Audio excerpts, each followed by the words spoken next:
Hello. Hey, how are you? All right, let me Good, how are see if you can see you? me. I'm good. How are you? Can you see me okay? Yeah, I can Okay, see you. great, great. Okay, cool. How are you? I'm doing great. How are you doing today? I am good. Can't complain whatsoever. Thank you so much. Awesome. So Uh, excited to have you on. Thank you for joining us. Ready to just get right into it if you're all ready. I am good. Thank you. So I am. Cool. So my first question is if you could just give us like a brief little background about you and your music and just different things that you've worked on just for people who may not know. Oh man. Well, I guess I'm from originally from North Carolina, but I'm a Chicago native now. I've been here for about 20 years. This is home. I started off by studying musical theater at Cincinnati Conservatory of Music. After I got out of school, I ended up being a musical director for Stephanie Mills for 10 years, and then Hmm. my career started from there. I did my first choir album, of course, with the Tri-City Singers, and people started paying attention to my writing, my production, and from then on, I worked with Yolanda Adams, I worked with BB Winans, I vocal coached in Vogue. I did Cameron's first album. I did Twinkie's solo album. I worked with Layla Hathaway, Faith Evans, Mary J. I just worked with like everybody, really, actually, to tell you the truth. So, from then on, I've just kind of been in the cut doing my own thing. Of course, being an artist as well with me in the choir. And that's kind of what you have. I'm a theater person, a songwriter, gospel artist, and kind of producer, all kind of wrapped in one. Awesome. I didn't know that you worked with like Layla Hathaway. I Oh love yeah, her, so that's that's my good awesome. friend. Yeah, she's done like two songs on my album before. And actually, Okay. I'm actually the person that gave her the idea to do the live album. I talked her into doing a live album. This last one and won her like her it became her first big number one, like her whole thing. I really did. But we're good friends Yeah. too. That's my girl. Oh, She's that's one of my awesome. favorite singers as well. Yeah, Wow, that's so cool. So yeah. like when did you know that you wanted to get into music? Like, did something happen or did you just know you had this talent? Like, what was that like? You know what? It was just one of those things. It was an inborn act. I just started doing music. I just started having this interest. It just showed up. It was not one moment to say that, oh, I want to do this. It was not even a choice for me. I'm just one of those creatives that it was just in my blood. I just started doing it. I didn't grow up with my parents. I grew up with my mom's sister, my aunt. And my aunt would just always ask me, say, I don't know where you came from because I would just do things that was just so not the norm for the culture that I grew up around. And she's like, I don't know where you got that from. So I didn't even have a choice. I Yeah. didn't have a choice. Yeah, it just was there. So what was it like doing the music for the film, the Clark Sisters movie? Oh man, it was so much fun because I got to recreate a time that I was just so in love with them. Like I've been obsessed with the Clark sisters since I was a kid. Like I was introduced to them when I was in high school, and I just became obsessed, especially with Twinkie, the way she wrote, the way she played the organ, the way she sang, her content, her choice, and then the way she put the group together. Then there was Karen. I loved what Karen sang, and Dorinda and Jackie and Denise. Like I loved that sound, and I was just obsessed with it. And to be able to take everybody back to the time that I really was introduced to them was a lot of fun. I think that I didn't realize it, but I was so obsessed with them. I had studied the detail of what they did so much that I think I was just born to do it because I was able to take everybody back and feel what I felt. That was my goal, Yeah. to really take everybody back so you can feel what I felt when I first heard the Clarks, and to take everybody back to that time was a goal. So I definitely did my research and just really pulled out the tools to really make everybody feel like they went back in time and just kind of wrapped it in a today's package.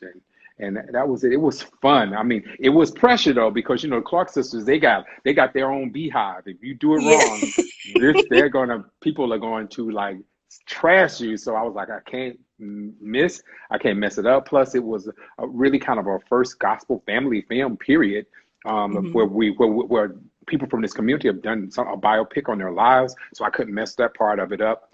I had a short amount of time. I had 14 days to do 14 songs and to take five strangers, make them sing and blend like the Clark sisters. So it Wow. was a task. Trust me, I had to do band. I had to go back and get old sounds. I had to recreate an organ, all of that kind of stuff. But once I got past day two, I was like, I'm going to knock this out of the park. And I ended up finishing um, 2 days early. Wow. Yep. So it was Yeah, cool. It well, was really you fun. definitely you did that. We were watching the movie. I was just like, "Oh my gosh!" Like just freaking out the entire time. Yeah, Wow. you really put your hand on that. I'm so proud of the ladies. They really did their thing. You know, we got in the Hmm. studio, we talked about it. I detailed how they should sing and sing as the character, really finding how to find the tone in their voices. They don't really Hmm. sing like that. They have a different style of singing, but the ability to shape them was there. So getting in there and trying Hmm. to shape that and find the placement. And if you understand vocal pedagogy, it's about Yeah. really taking the facility and making it work or do another thing. So I just dove into it like that, and what you hear is what we got. Right. Wow, that's awesome. Just keep from going on from that. How would you describe like the Clark sisters sound? I got a chance to interview Jackie and Karen, and Uh, I asked her the same question, and she said it would be like their blend. But from like your ears, like from an outsider's ears, how would you uh-huh. describe that? You know what? It would be. It's like I say it to people like this, and I've said this in a couple of interviews. It's like you put together. If you love cheese, now I don't do dairy because I'm mostly vegan. I'm not a real vegan, but I'm mostly vegan. If you got cheese, you got Karen as a very sharp cheddar. You Mm, got Dorinda as a smoky kind of a Gouda cheese. You got Twinkie as more of like a richer kind of deeper cheese, and then you got Jackie's hmm. kind of like a mozzarella. When you put it all together, because Jackie mellows all their sharpness out, their strong textures out. So you put Yeah, all yeah. four of them together, you get this full body kind of blend of cheese that is only one of a kind, and that's them. And even when I Right. approach the vocals like that, I'm saying you got to be more pointed, you got to be more smoky with some character on your voice, and then you got to be kind of rich on the bottom, then you got to kind of smooth it out. And that's how I talk to girls. And that's, I would just say, like a really array of expensive cheeses. That's what I would call the Clark Sisters sound. If Okay. I could go, if I could be expressive like Yeah, no, that's that. a good way, really good way to explain it. It's uh, their blend is just uh, so it's so hard to like pick out one voice. Like at moments you can be like, oh, that sounds like Thorendo, that sounds like Karen, but they all just sound like so great together they that it do, just and molds it. I really think the trick of that is everybody is Twinkie's voice on a different part.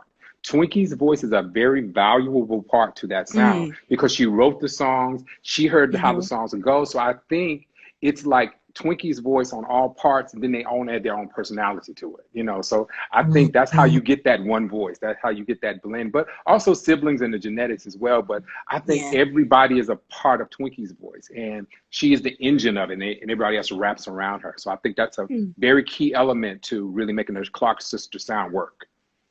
Okay. That's Yeah. a good way to explain it. I see everybody talking What would, about facts. Fans are there, so y'all know what I'm talking about, right? Facts, right, right? That's yes. it. Yes, facts. Yeah. What's one of your favorite Clark Sister songs, if you could choose one? Man, I have so many favorite Clark Sisters songs, but I'm going to stick with what I've been saying with the interviews. There's this one song that Twinkie wrote years ago called "Cast Your Cares." Myself and the Hmm. Tri City, we covered it, but when I first heard it, I was just blown away because of the lyrical the lyrical visual that she painted and the metaphors there. And it's so good for even right now when you're really worried about what's going to happen, when your future's like you're unsure about your future, what's happening. The song says this. It starts with a parody of birds, and she says, "Tell me why the birds fly so high, high in the sky." And she goes on to say, "They soar into the air." She explains this, and she says, "They soar into the air. They coast the wind they dare. They know the Creator holds them, and yet they don't give a care. From the north to the south, the east to the west, they dance across the water, the breeze they gently caress. He never leaves them, he's there. He always feeds them, he's there. From the rising of the sun till the day is done. If he cares that much for them, I should just put all my cares on them." And just that whole analogy, it's just like if the birds are not worried about how they're going to eat and if they're going to fall out of Mm. the sky, why are we so worried? Because he made us Yeah. just a little lower than the angels. So I think just that whole lyric is genius. Wow. That's the genius that Twinkie is. Yes. That, yeah, that's Hmm. poetry for sure. Oh, it's poetry. Um, Yes. yeah. Yeah.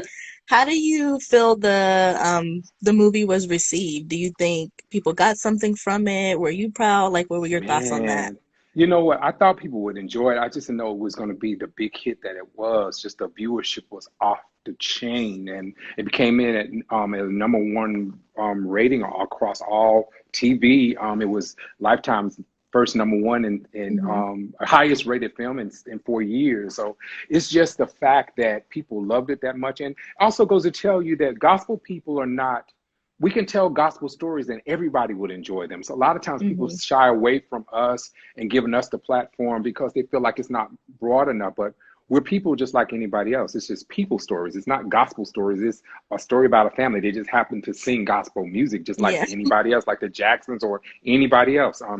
So it really is great, the attention that it's got, just the number of artists that have hit me and just said, man, the detail you put on the vocals, I can't believe Hmm. it. And the industry professionals, the fans, everybody just has shown so much love. But more than me, I'm just happy for them, man. They Yeah. deserve this red carpet. They do. So I'm just happy that I can have a small part in helping this be Hmm. right for them? Yeah, definitely. I'm also happy for them that they're just getting that recognition. They've Yeah, yeah, influenced like so many genres of music and so many yeah, artists. So yeah. getting their time in the limelight, I think they definitely deserve They that. deserve it. They deserve it, man. They're definitely, they're one of a kind. They broke the mold, man.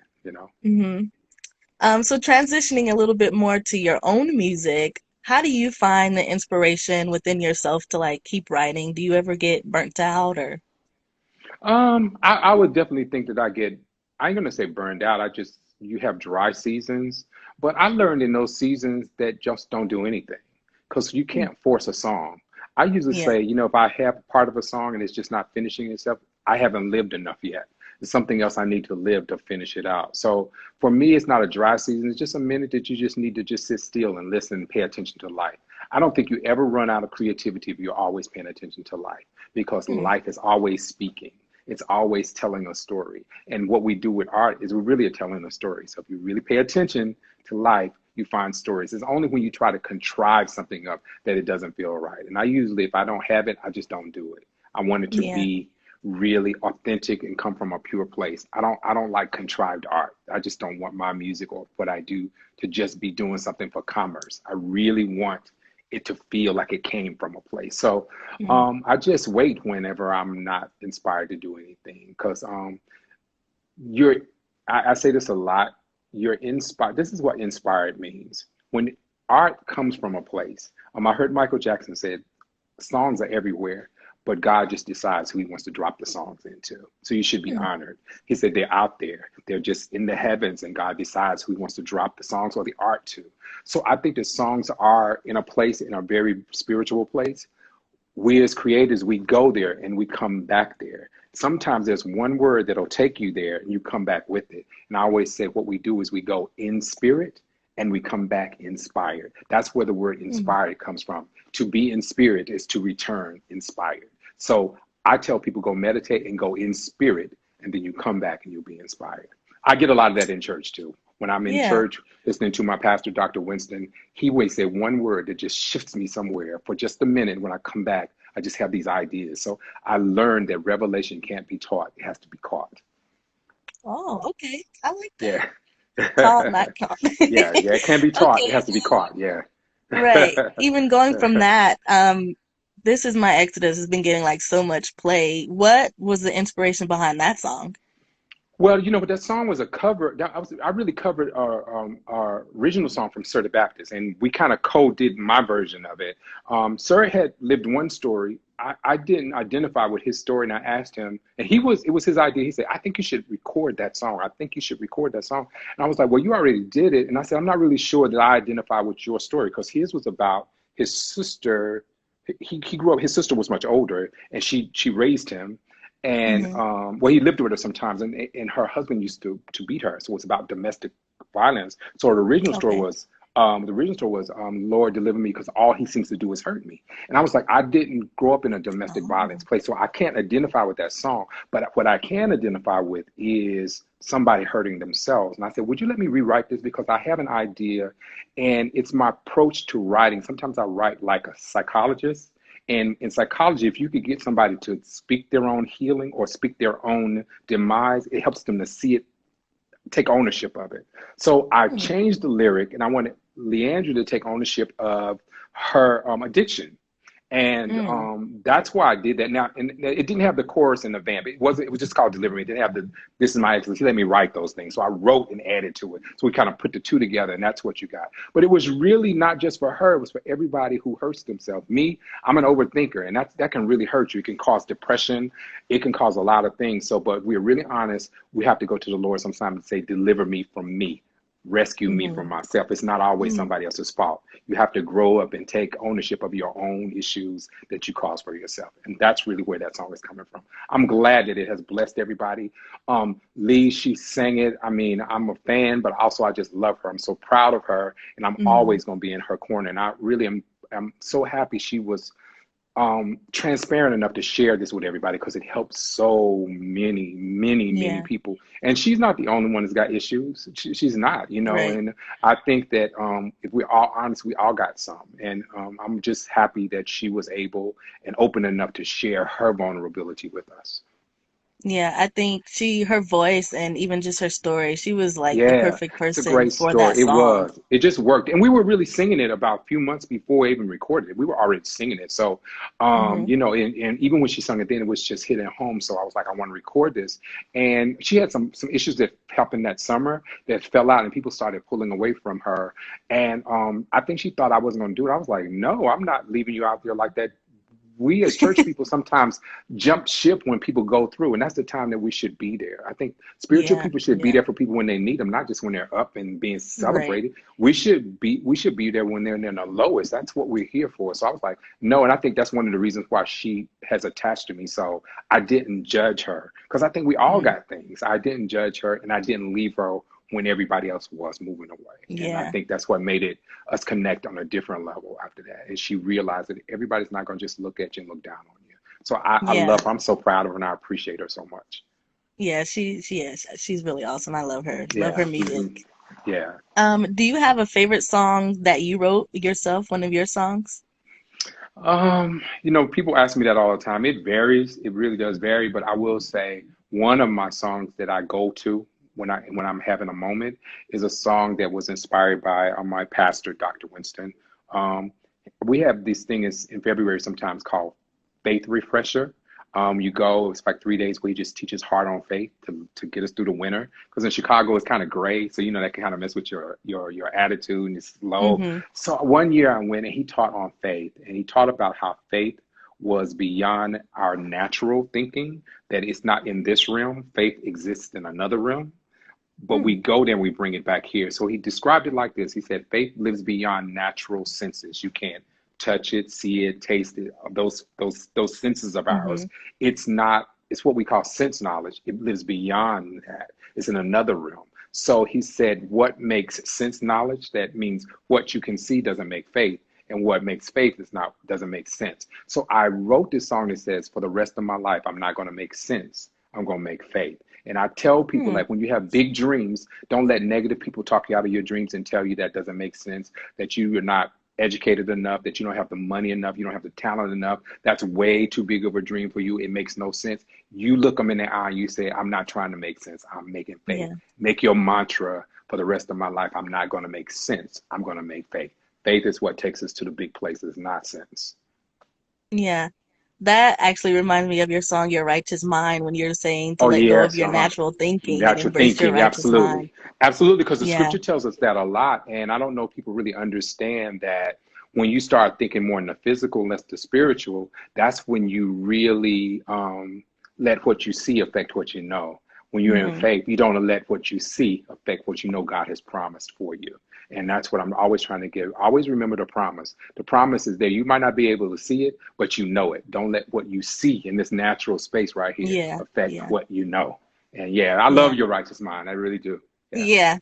That's one of our favorites. We learned that a couple months ago, and Really, everywhere we go really. now, it was like, sing the song. We love it, That's Donald. Sing great. it. I gotta pull that out because we never really sang it live. I love it. And oh man, Dorinda, she was the I mean, I told her you did your good. You must have got about 2 days worth of sleep when you did this song Yes. because man, she was smashing that song.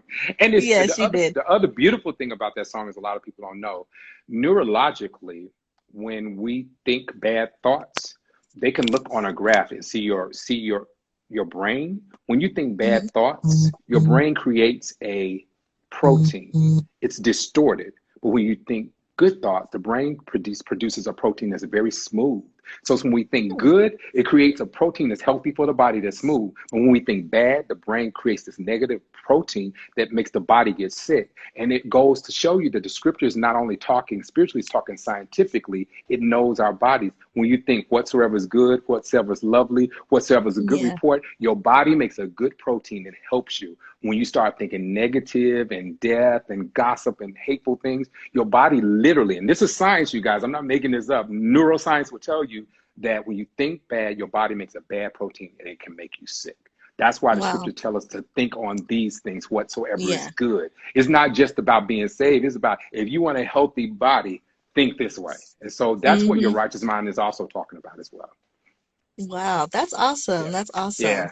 I have two more questions. Yeah, My sure. next one is what is something that you've taken like from the Clark sisters, their music or their ministry that you've applied to your own life? It would be definitely Twinkie. Twinkie writes from scripture. She always Hmm. had the most unique content. Like when she was writing back in the day, nobody was writing songs like "Endow Me," and Yeah. nobody was writing those kinds of scriptural texts. They talked. Don't get me wrong, they talk gospel and they talk stuff from scripture, but not deep scripture like that. Twinkie was writing overdose of the Holy Ghost and walk in the Spirit, and now I know what that means, Hmm. or endow me. So I would think it's a lot Twinkie. Like Twinkie was a big inspiration on me as a creative because she was just so absolutely creative. She's one of my musical heroes. Yeah, yeah, definitely. Yeah. And then just to wrap everything up, do you have any other projects you may be working on? Like what's next for you? Wow, I was working on quite a few things. Broadway in Chicago was premiering my musical. Well, my latest album is called Goshen, and Hmm. I had set that to stage. It's a concept musical that was set to stage, featuring a legendary dance company here called Deeply Rooted Dance Hmm. Theater. And so I took the whole album and I created the album with that in mind, that it would be a theatrical piece to get back to my Wow. Broadway roots. So they were premiering it May 22nd, but when COVID-19 happened, it just kind of Yeah. canceled everything. So we might not even get back to it until like 2021 because the theaters are booked. But that was my next big project. It was to launch and premiere Goshen on stage. It's a unique piece because it was going to have a dance company and a choir kind of on stage together, kind of Hmm. telling the story of Goshen. It hasn't really quite been done that way yet, and it's really a unique piece. Definitely my creative side, left of Yeah. center. So it was going to be really, really cool. I'm also working on BB Winans musical that probably is coming to Broadway soon too as well. I was a Okay. music supervisor for that. That's called Born for This. So I was working on definitely a lot of different type of projects, but specifically theater and Broadway. And we got some other things that I'm working on that's coming up next as well. Okay, that's awesome. Yeah. Can you just give the people an inspirational word just to kind of bless us out? Cool. That's really cool. Did you want to do a quick Q&A? Because I see so many people asking so many questions. Are you okay? Yeah, we could do a quick Q&A if you have time. Yeah. Like about 5 or 10 minutes we can. I just know I Yeah. just see a bunch of people asking stuff, so I'm cool if you want to. Yeah, I know some people were saying that they want a part two for Deliver Me. Oh, they want to deliver me part two. Yeah. We already said that. Well, I mean, we already said this is an Exodus where you want what will happen after the Exodus. Right. Yeah. That's what you want. Oh, somebody asked, Um, can I talk about my Confessions album, the Law of Confession? Oh yeah, man, yeah. that's one of my favorite albums. It was really kind of hard to write because I had to figure out how to write it for you guys to get it and put it in song. But again, it goes back to scriptural study. It goes back to also studying spiritual psychology and understanding spiritual psychology, giving you something that you could use and apply to life. But again, the law of confession is taking laws. We know what a law is. Law of gravity is what comes down. Well, the law of confession is based on the word that what you speak happens. It's kind of, and that's why in the song, The Law of Confession, it says a law is simply a principle, a predictable consequence of an act. And confession in Greek is homologio, which means to say what has been said. When you take the law and you apply it to say what has been said, you just say what God has said. And then you're going to get a predictable consequence, which really means is a predictable results. So that whole album was about changing your speaking and being intentional with what you speak about, because a lot of times we just talk and we don't realize we were created to be speaking creators. So when we Hmm. speak stuff, even unknowingly, we're creating things. So it's to make people be very conscious of their speech, to know that when they're speaking, they are creating. Pastor Winston taught us that even in the garden, Adam didn't communicate with God based on words. They communicated spirit to spirit. He only spoke when he was getting ready to create something, to Hmm. cause something Yeah. into existence. So be mindful of what you speak. That's what it's about. Okay. I saw someone said about teaching like some type of choir classes. Have you ever thought about doing anything like that or any type of Well, master class? Well, I do a master classes really around the world now. I Oh, haven't okay. put anything online, mainly because I kind of still like the human interaction. I kind of think when you put Yeah. it online, it just kind of diffuses the just the moment of being there together. But we'll see, we'll see. We'll really see if I do something like that. But I love just getting to go around and being like back in the day when we used to do workshops and you get to come in and people really get to experience you and everything like that. I think I saw someone say, "Can you give tips on writing?" Yeah. Writing for me would be from the heart. Everybody, like, really pay attention to life. If you pay attention to life, life is always talking. It's always speaking. Write from that. That's what I try to do. Just sit back and pay attention for life. Like, really pay attention to life. See what it's saying. If you say that, if you watch that, I think that you would have a lot to say. I have to say. I can't believe y'all keep asking me about delivering me part two. What's the part two part of it? Like, what would it be? If I get inspired to do a deliver me part two, I will. But I don't want to just do it just to do it, because I think it'll take away Yeah. from a great, beautiful moment. Right. Sometimes you try too hard and you just ruin it. That moment is a great moment. I don't think we can ever redo it. So I'm gonna let that soak and bake. And if I'm inspired to do something else, I will. But I don't want to just do it just to do it, just because it messes up a great moment. That was pure, wasn't Hmm. planned. It was just Right. what it is. So I Yeah. learned to not try to repeat moments. What's up, Right. Kiara? My friend from Ireland is there. I see her waving Oh, at how me. cool. Love you. Yeah, I have a lot of friends around Europe. I miss them. I can't get back to them for a while, but I can't wait to see them. All right. uh, Your favorite artist to work with, someone asked. oh, are y'all trying to get me in trouble? I don't have a favorite artist. I love working with them all. I love them working with them all. I love working with them all. I do. I love working with them all. It's really great. I've been blessed to work with some of the most talented people on this planet. I can't believe they will let me go in the studio and tell them what to do, but they do. All of them do, and I love them all. I really do. Daryl Coley was That's beautiful. awesome. I saw somebody ask him. I miss him very much. I'll give you a Yeah. quick story on Daryl Coley. When I first gave Daryl Coley the demo to When Sunday Comes, he did not like it. He said, "What kind of piece of song is this that you gave me?" And if you know Daryl, he was very honorary sometimes. And I said, "Just be quiet and sing the song. It's going to be great." Because I wrote it kind of like a musical theater thing. It starts off very musical theater, then it transitions into a big gospel kind of thing. So he said, "What kind of piece of song is this you gave me?" And when he finally got it, he said, "Oh, I like this," and it ended up being one of Daryl's biggest songs, like biggest Hmm. songs of his repertoire. But when I first gave it to him, he was like, "What kind of piece of old song is this you done gave me?" So I laugh about that to this day. It's so funny. That is But you have to funny. know the greats. You have to have some tough skin to deal with the greats from the '80s. You Yeah. gotta have some tough skin, because they're just gonna say it. They don't mean no harm. They just gonna say it. But you know what? They're so great. They were so great. You just have to tough it up and deal with it. But I think those kinds of things made me, I could pretty much, take it from anybody. After you work with the Clarks and Walter Hawkins and Andre Crouch and Daryl Coley and Vanessa Bell Armstrong and Layla Hathaway and Faith Evans, you work with these greats. I pretty much can work with anybody. Hmm. Let's What's the difference with see. working with Vanessa Bell versus Karen Clark? They're two different singers. I think that Yeah. Vanessa Bell's pedigree came from up under Tom Whitfield, and I love Tom Whitfield as well. He was just beautiful. His approach to music is different from Clark's, so I call it, it's a Clark. Detroit has a Clark kind of sound, then they have a Whitfield kind of sound. So when I worked with Mm. Vanessa, it was about really that Whitfield sound. That's a big part of me as well, a lot. And he was just great. And the Whitfield Company is still one of my favorite choirs on this planet. They can just stand there flat foot and sing. And Yeah. Vanessa has that Whitfield and also Rudolph Stanfield, who really did the original demos for her very first album. So that's it. That's kind of the difference between that. John P. Key is one of my brother. Of course, I'm from North Carolina. I've known John Key since I was in the 10th grade. We haven't done anything together, but we like brothers. We laugh, we talk. He laughs at me because I've been living in Chicago for 20 years and I still got a 704 area code. And every time I text him from that, he just laughs. He said, "You still got that 704?"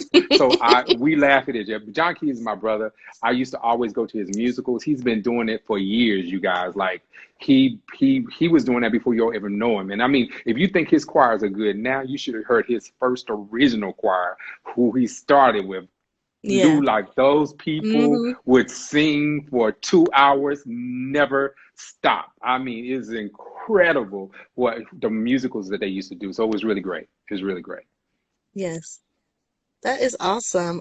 Well, I thank you for, like I said, taking the time out. Appreciate you coming to speak with the Diva Files. All right. Just congrats on all of your success with the movie and Thank the you. album, Thank you and so we much. just look forward to keep hearing from you. Okay, no problem. Thank you so All right. much. All right. God bless. Goodbye, everyone. You Thank you so too. much. All right. Bye. Bye-bye.